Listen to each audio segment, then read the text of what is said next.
Friends, today we are going to study about unreleased rent.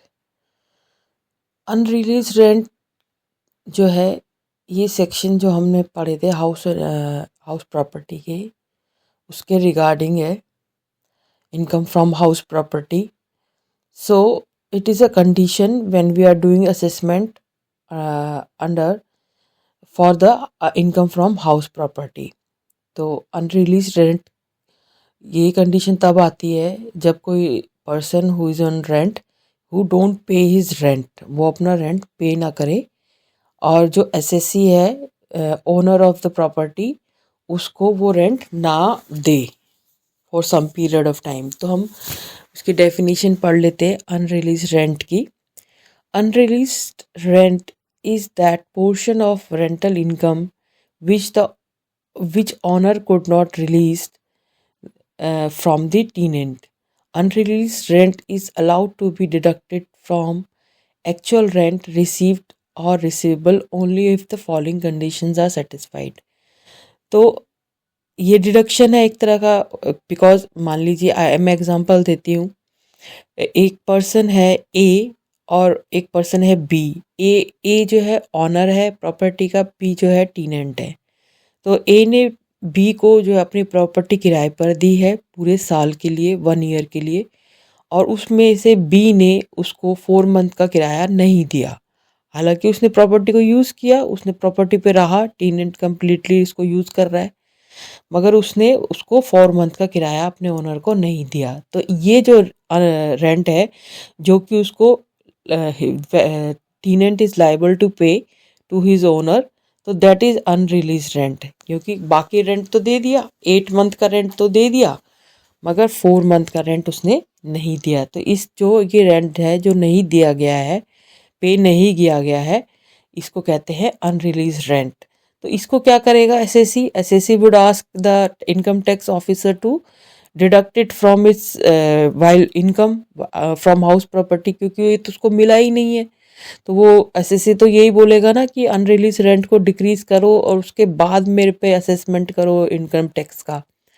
तो इसके लिए condition दी गई है कि अगर एसएससी या ओनर, एसएससी में इसीलिए कह रही हूँ क्योंकि असेसमेंट तो उसी का होगा ना, ओनर ऑफ द प्रॉपर्टी का. तो owner of the property and SSC, और एसएससी जो अनरिलीज रेंट को डिडक्ट करवाने की ट्राई करेगा, कोशिश करेगा.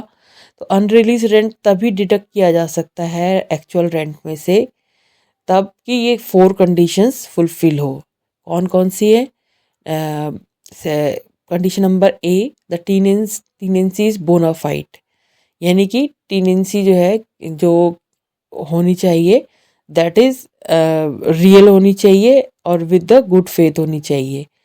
सेकंड है the defaulting tenant has vacated और step have been taken to compel him to vacate the property. तो जो जिसने डिफ़ॉल्ट किया है उस टीनेंट को या तो निकाल दिया गया है, खाली करवा लिया गया है उससे कमरा, मकान, या फिर कुछ कदम उठा लिए गए हैं to compel him to vacate the property, यानी कि ऐसे कुछ स्टेप्स उठा लिए गए हैं जिससे वो प्रॉपर्टी से उसको बाहर निकाला जा सके. फिर सी पॉइंट बोलता है the defaulting टीनेंट is not in occupation of any property of the assessee. ये कहता है कि जो डिफॉल्टिंग टीनेंट है, जिस प्रॉपर्टी के ऊपर ये अनरिलीज रेंट की बात की जा रही है, बस उसी प्रॉपर्टी में टीनेंट होना चाहिए. वो किसी और एसएससी की या ओनर की किसी और प्रॉपर्टी में उसका ऑक्यूपेशन वो ना यूज़ कर रहा हो, ना रह रहा हो, सिंगल उसी की बात हो रही हो जिसके अंदर वो डिफ़ॉल्टी है, जिसके अंदर उसने रेंट पे नहीं किया है, यानी कि उसको और किसी प्रॉपर्टी में के ऑनरशिप टीनेंसी में वो नहीं होना चाहिए. और डी पॉइंट कहता है assessee has taken all reasonable steps to institute legal proceedings, यानी कि ओनर ने, एसएससी ने सारे रीजनेबल स्टेप जितने भी हो सकते हैं, लीगल प्रोसीडिंग्स जो है for the recovery of unpaired rent, उसने ऐसे स्टेप्स ले लिए हैं and satisfied the assessing officer that the legal proceedings would be useless. तो असेसिंग ऑफिसर को वो ये सेटिस्फाई कर पाया है कि जितनी भी लीगल प्रोसीडिंग उसने की थी अपने किराए को लेने के लिए उस डिफ़ॉल्ट टेनेंट से, वो दे आर नॉट यूज मतलब उससे कोई भी रेंट वो नहीं ले पाया है। They are suppose to be prove to be useless. वो सारी प्रोसीडिंग्स जो हैं बिल्कुल बेकार साबित हुई हैं। तो अब इस अनरिलीज रेंट के बाद आता है लॉस ड्यू टू वैकेंसी। अब उस खाली रहने से जो मकान जो वो खाली रहा, अ, अच्छा, ये दूसरा पॉइंट है लॉस ड्यू टू वैकेंसी, यानी कि अगर खाली रहा है मकान तब क्या होता है। ये तो अनरिलीज रेंट तो है कि टीनेंट ने खाली नहीं किया, उसने रेंट दिया ही नहीं है, अनरिलीज रेंट है। उसने कुछ पोर्शन का, ये सारे ही टाइम जितने भी या फिर सम पार्ट, या फिर पूरा पूरा ही जो पीरियड है टीनेंसी का उसने उसका रेंट नहीं दिया है। ये एक अनरिलीज रेंट में आता है। और अगला पॉइंट जो है वो है loss due to vacancy. Loss due to vacancy मतलब अगर मकान खाली है तो उसकी वजह से कितना लॉस हुआ है। ठीक है, तो लॉस ड्यू टू वैकेंसी यानी कि मकान खाली हो गया है और पूरे साल किराए पे नहीं रहा है, या फिर कुछ part of some part of year वो किराए पे नहीं रहा है। तो कैलकुलेशन ऑफ अनरिलीज रेंट में हम कैसे करेंगे। सबसे पहले फर्स्ट पॉइंट में देखिए, find out the reasonable receivable rent, RER, और स्लैश एक्सपेक्टेड रेंट। तो ये कैसे होगा, ये कैसे पता चलेगा। हमने पिछले वीडियो में भी एक एग्जांपल देखा था जिसमें हमने ग्रॉस इनवर्स सैलरी निकाली थी, उसमें भी हमने एक्सपेक्टेड रेंट निकाला था। तो इसमें हम इस टर्म को रिसीवेबल रीजनेबल रिसीवेबल रेंट भी बोल देंगे। तो म्यूनसिपल वैल्यू और फेयर रेंट वैल्यू कंपेयर करेंगे।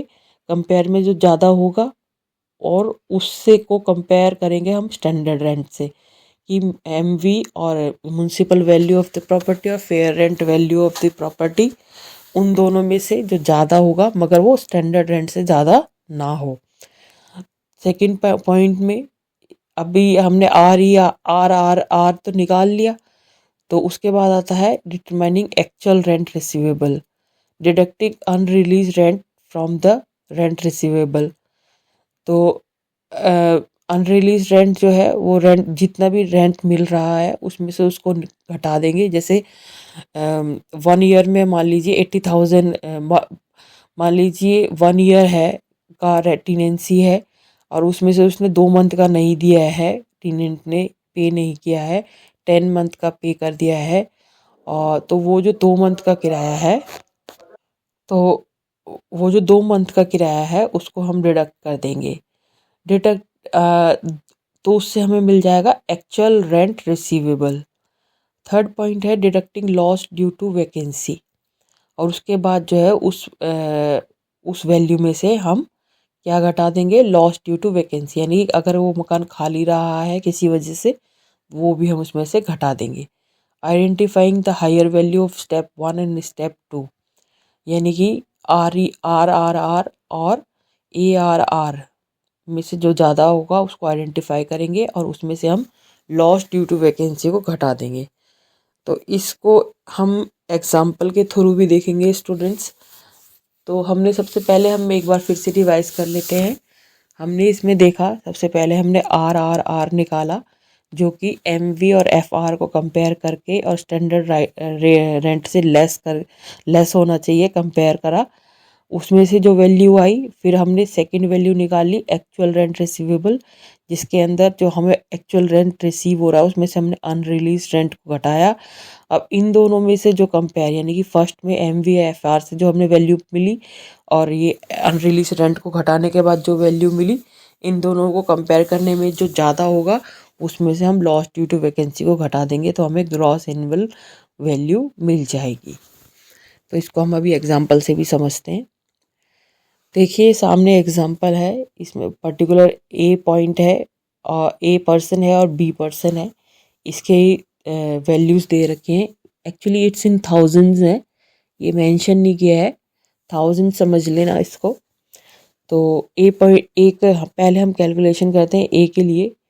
तो MV जो है म्यूनसिपल वैल्यू जो है प्रॉपर्टी की 112 है, फिर फेयर रेंट वैल्यू है 117 और हायर वैल्यू कौन सी है एम वी और एफ आर में से, तो वो है 117। अब स्टैंडर्ड रेट से कंपेयर करेंगे 117 को, तो स्टैंडर्ड रेट से तो ये ज़्यादा है, तो ज़्यादा है तो हम इसको नहीं ले सकते हैं हम 117 को, तो हमें स्टैंडर्ड रेंट को ही कंसीडर करना पड़ेगा, दैट इज़ 115 को लेना पड़ेगा। तो ई आर या आर रीजनेबल रेंट रिसीवेबल यानी कि 115 115 है। अब जो है एक्चुअल रेंट जो रिसीव हो रहा है वो 121 हो रहा है और अनरिलीज रेंट है 50, तो 121 में से 50 को डिक्रीज कर देंगे, वो आ जाएगा हमारा 71। फिर 71 जो आया है इसको कंपेयर करेंगे हम ई आर से, एक्सपेक्टेड रेंट से, जो कि है 115, जो कि हमें एम वी और एफ आर को कंपेयर करके स्टैंडर्ड रेंट से कंपेयर करने के बाद मिला है। तो एम वी 115 और 71 में से कौन सा ज़्यादा है, 115 ज़्यादा है, तो हम इसको ही ग्रॉस एनुअल वैल्यू ले लेंगे। तो हमने पहले भी देखा था कि gross annual value find out करने के लिए हम लॉस ड्यू टू वैकेंसी को भी देखेंगे, तो लॉस ड्यू टू वैकेंसी 1 है, तो 115 में से हमने 1 घटा दिया तो जी ए वी आ गया 114। तो ये है gross annual value, G A V means gross annual value. अब हम सेम एग्जांपल देख लेते हैं बी के लिए। तो म्युनिसिपल वैल्यू है 60, फेयर रेंट वैल्यू है 68, तो दोनों को कंपेयर किया तो 68 ज़्यादा है, तो हायर ऑफ एम वी और एफ आर है 68। स्टैंडर्ड रेंट 70 है, तो ये स्टैंडर्ड रेंट से लेस है, तो हम 68 को ही ले लेंगे। फिर 68 को ले लिया है। Actual rent receivable A R R जो है वो है 73 और अनरिलीज रेंट है 5, तो 73 में से 5 घटा दिया, आ गया 68। अब 68 और जो हमारा स्टैंडर्ड रेंट है 70, उस स्टैंडर्ड रेंट 70 है और तो स्टैंडर्ड रेंट जो हमारा 68, हमने स्टैंडर्ड रेंट 70 था, तो हमने वैल्यू कौन सी ली थी, 68 ली थी। तो ए आर आर में से एक्चुअल रेंट रिसीवेबल में से अनरिलीज रेंट माइनस करा, यानी कि 73 में से 5 माइनस करा, 68 आ गया। तो दोनों वैल्यू ही हमारी 68 आ रही है जिनके अंदर कंपैरिजन करना है, यानी कि रो 3 में देखिए 68 है और row that is A R R minus U R यानी कि 68 है, दोनों ही 68 है, तो हम 68 ही ले लेंगे और उसको में से माइनस करेंगे हम लॉस ड्यू टू वैकेंसी यानी कि 1 को, फिर आंसर आ जाएगा 67। तो हमने देखा कि हम कैसे ग्रॉस एनुअल वैल्यू को निकालते हैं और अब इसके बाद हमें समझ में आया कि किस तरीके से हम नेट एनुअल वैल्यू को भी निकाल सकते हैं। नेट एनुअल वैल्यू ज़्यादा कुछ नहीं है, स्टैंडर्ड रेंट जो सेक्शन 24 में आएगा उसको माइनस करने के बाद ग्रॉस एनुअल वैल्यू में से तो हमें नेट एनुअल वैल्यू मिल जाती है। तो उसको हम फर्दर वीडियो में पढ़ेंगे, standard deduction under section 24. I think this is enough for this unreleased rent topic. Thank you.